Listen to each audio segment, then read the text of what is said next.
scan tools and whatnot. This is like the early 90s. Before scan tools. Before scan tools. Well, this particular car was not a scan tool friendly vehicle. Right. So I'm sitting there trying to track the mist down, this and that. And of course, back then you used to yank plugs, see the condition of the plugs, and right. I remember pulling it, I tracked it down to, I think it was number 2 cylinder. I pulled out number 2 cylinder, and it's like, yeah, this plug looks okay, and put it back in. You saw in your head, PO302. Yeah, something like that, yeah. Well, long story short, I pulled out the plug again because now we broke out the scope. Right. First time we used the scope, and then it was like, wow, this looks like a foul plug. Pull it out, it looks clean. Sure enough, I'm looking at the plug, and you know how you hold the plug? You hold it by the white porcelain. You look at the electrode. I don't know why I kind of turned it, and all of a sudden the porcelain around the electrode slid down, which is how it was in the car. Oh my word! And that particular brand of spark plug I have not used for 25 years. And that could have just been an anomaly. Yeah, but I was pissed.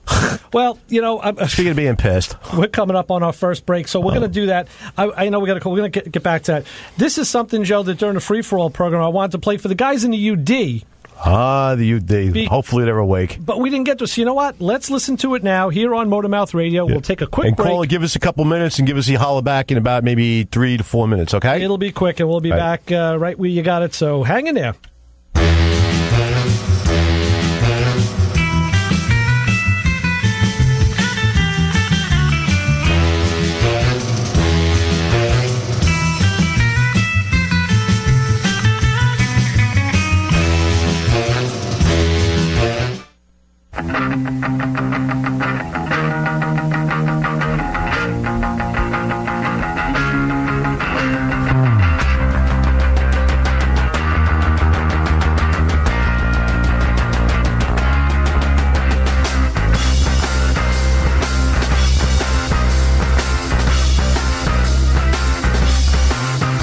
I'm Rob Leonard. Join me for the Free-For-All every Sunday, 10 a.m. to 12 noon. The Free-For-All is a freeform mix of rock and roll. If you remember, rock radio used to mix it up, but now they just play Hotel California every 18 hours. It's not a law, but they're working on it. So join me for the Free-For-All every Sunday, 10 a.m. to 12 noon. Replays every Saturday morning, 5 a.m. to 7 a.m., right here on 90.3 WHPC, the voice of Nassau Community College, streaming at ncc.edu/WHPC. Every sound, every note, including the bass, on this track is played by a monkey. American Hit Radio, Wednesdays and Fridays at 5 p.m. on the voice of Nassau Community College, 90.3 WHPC.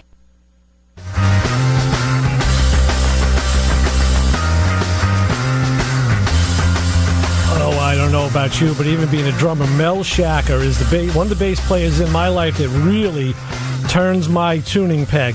That's it. Drops it down a couple of octaves there. Yeah. Oh boy. Good old Mel. Absolutely. So the enemy of speakers everywhere. I know. Back on Motormouth Radio. Let's go back to the phones and say hi. You're on the Motormouths. Ray. Yes. Joe. It's Glenn. Hey, Glenn. What's happening, man? How you doing? Good. I'm not going to let this go by. You guys did a great job for the last 2 hours. Cool. You played great music all the way through, but you did ruin my Sunday because I'm sitting here for 3 hours doing nothing but listening to you guys. Yeah, I copy that. Well, we've always been known as a bad influence, so, you know. Ray's the only guy I can send, the most obscure music to, and he appreciates it. I always email him something, and he's, right on it right away. Yes, Ray is definitely at the top of the list there of musical archives between his ears. That's for sure. Yeah, I have one other friend who is also in that same zone, but Ray's just he scares me sometimes. He really does. I feel like I'm at my wake. Well, I mean, you would scare me in a different way than if you got up, but that's not absolutely. Well, thanks for that, Glenn. We appreciate the kind thoughts for the effort, because that was only the tip of the iceberg. I mean, I could have gone for another couple days. I realized I was going to send you some stuff to play. I realized you have an agenda. I know you sat down and laid out a bunch of music. So what's the point of asking you to play anything? Because I know you laid out a bunch of stuff. Well, Ray is not a willy-nilly dude, that's for sure. I did, and I didn't get to play a lot of it because I really, not being a DJ, I didn't add up the track times to see how long. I didn't know if I had enough for 4 hours or if I was going to be short. And I figured, you know what, we'll just wing it. It's, That's okay, I'm short. We're filling guys, so what the heck, Yeah. But I wanted to get to some Junior Brown, which I didn't get to do. That was one of the ones you had requested. So, well, let's face it, car guys have their preferences of music, and hopefully we reflected that as opposed to the more typical stuff there. Glenn, let me ask you this: what was your take on that Bill Kirshen rendition of Hot Rod Lincoln? Oh, that was great. Saw him live, and he does 4 minutes in the middle of that song of other people's guitar styles. And I watched him live. He doesn't retune. He doesn't switch guitars. He may use an effects pedal here and there, but that's all on an old, worn-out Telecaster. There's a blues guitarist who does that in the middle and starts playing all the different styles of blues guitars. I can't remember what his name is, but it's like I told you. Like sometimes I'll sit down and I'll just put in certain songs and type the word cover afterwards, and then you hear all these obscure versions and people that pick up the same style. But with blues guitars, you know it, Ray. You can hear it like in a couple chords exactly who it is. Right. Yeah, they have a signature sound, exactly. Yeah. So now the car stuff. You guys were talking about loyalty to brands, right? Yes. Sure. Yeah, absolutely. From the day I got my driver's license, started doing my own oil changes, I got stuck on Castrol GTX for some reason. And I remember a friend of mine, unnamed, Ray's going to know who I was talking about.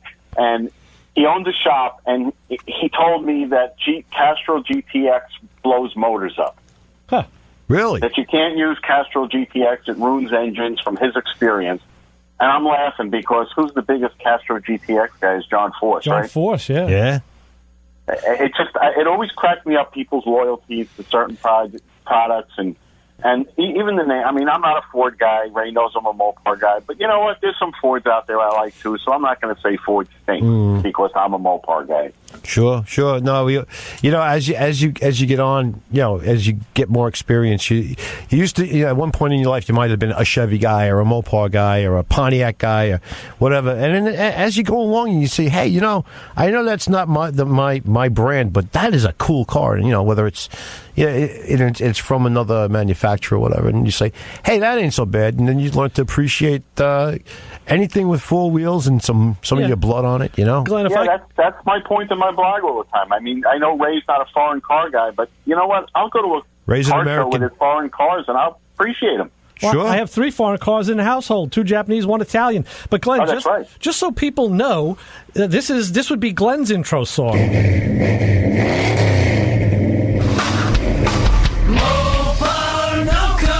yeah. I love that. All right, there you go. That's right. We played that when we had Mark Warman on. Yeah. So now you two have been linked officially. Oh, man. That's a great song, man. Yeah. The name of the band is called Slant 6. Just in case there was any doubt, yeah. You figure they would have been like the Hemi Hunters or something, I don't know. But, you with the oil, you're right. I know going back to when I first started out in my car adventure, later on I was able to backtrack this. I was a Castrol GTX guy myself. Of course, I was using 2050 because most of my motors were kind of loose. And because of that, at one point I'd seen Valvoline. And I looked at it and said, oh, my God, this stuff is like water. It's so yeah. That thin. I was just about to say that was what it had the reputation of being. So in my opinion, it was like, no, stay Valvoline. No, my motor I was just going to burn it out, so that's why I couldn't use it. Again, plenty of guys have Valvoline as a sponsor. And it's great oil. Yeah. So, well, but you know why I wound up with Castrol? Why is that? Because remember the TSS stores? I was just going to say I used to buy Foxhead at TSS. Foxhead. They always. Well, I'll tell you about Foxhead. That was my next story. TSS always had a sale on 12 quarts, a case of Castrol GTX, when oil was actually priced realistically, and it wasn't $7 a quart. 69 cents a quart, yep. And now, Foxhead story. My friend had a 427 Impala that, unfortunately, someone had taken the 427 out of it. It was a convertible 427 SS. Nice. And it was a 4-speed car. Oh. Someone had put a 327 in it that burnt oil like crazy. The 327 diesel, yeah. He used to take my old oil and use it in the car because it was burning it. And then we built a 427 for it. Wasn't numbers matching. It was actually a 396 30 but someone else found that out later when they bought the car. He bought Foxhead on sale in the gallons and put it in the engine. He only did the cylinder heads in it and put the engine back together, and it blew the engine. And he still had the other 3 gallons. He opened up the 3rd gallon. It wasn't oil. What was it? Really? It had the consistency of water and a smell more like gear oil. Ah. And he took the open gallon, broken parts from his engine, and the 2 sealed gallons to a lab someplace in New Jersey. They paid him right away. Okay. Yeah. And then we rebuilt the engine. But that's my Foxhead oil story. Wow. Because That's he bought scary this stuff. Foxhead, and apparently it wasn't oil or something in the gallon. It was probably like they probably took some 90 weight and added water to it and shook it up and figured no one will know. That reminds me when I worked in an auto parts store. This is 1976, right in Limerick on Sunrise Highway. It's not there anymore. And it was a very cold winter. So my boss, who had come from Maspeth, he said, come on, we got to go pick up antifreeze. We ran short. We sold it all out. So we went to these guys that he worked for somewhere in Brooklyn or Queens. I don't remember where. There was an L. So it was probably Brooklyn.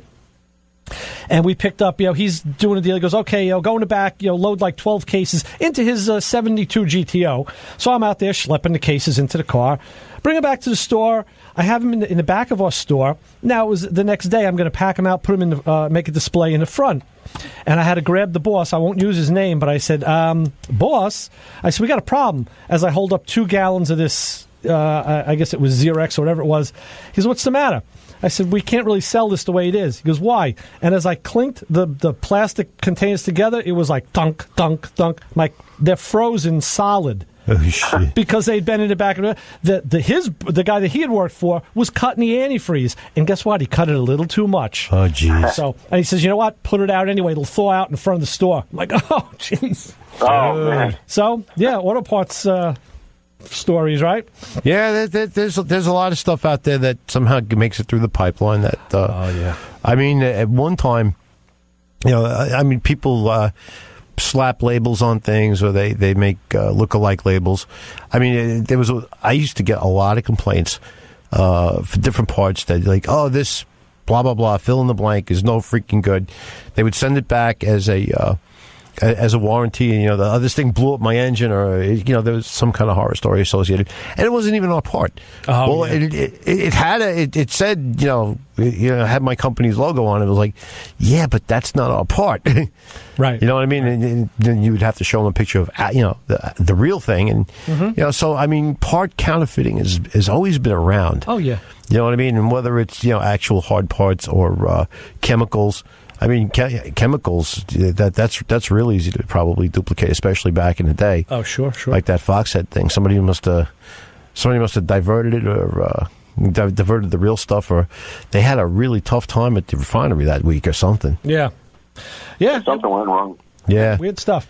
But, there's like thousands of stories there from the trenches, and, it's luckily now you have caps that have, the plastic locks on them, so tamper-proof type of stuff. Right. So. But that's the thing. All it takes is one time, and if it causes a particular amount of havoc, most people are turned off from that brand for decades. I tell you what, I didn't buy antifreeze from the store I worked in for a while. I went to Autobarn down the road. Yeah. No, it happens. Which is still there. It is. It used to be, if you looked at Autobarn now, the way it was a small store next to it was a narrow storefront that went deep. And I guess they had parts upstairs and downstairs. Then they expanded to that location. I guess it was somewhere back in the late 70s. Yeah, right in the late 70s, they took out that big... all the Autobarns got large at that time. That's just more stories from the trenches, but... Yep, there's always one part. I mean, I have a tendency, I think I told Ray this, I'll save a part that went bad, that's like a new part that's defective. Right. And I'll keep it around so I can walk past it and curse at it for like 2 years. Mechanics have car guys in general that tend to hold grudges big time. Yeah, we do. I happen to be around them all the time, whether it's at my regular job or at my other job or just hanging around with my friends, and we're all the same way. That piece of crap! I ain't going to put one of that in my car. I'll go drive 50 miles and get the other brand or whatever, just so I don't have to. Right. Yeah, I hear you. Well, people are like that with waxes too. I find funny, like certain brands of waxes. They'll drive to the end of the earth or go on the internet to find a particular wax. Like I don't know how much different any can be, but some people just, they will not. There's people still looking for Simon. I remember the old Simon eyes. Simon eyes, yeah. Chris has some. You got to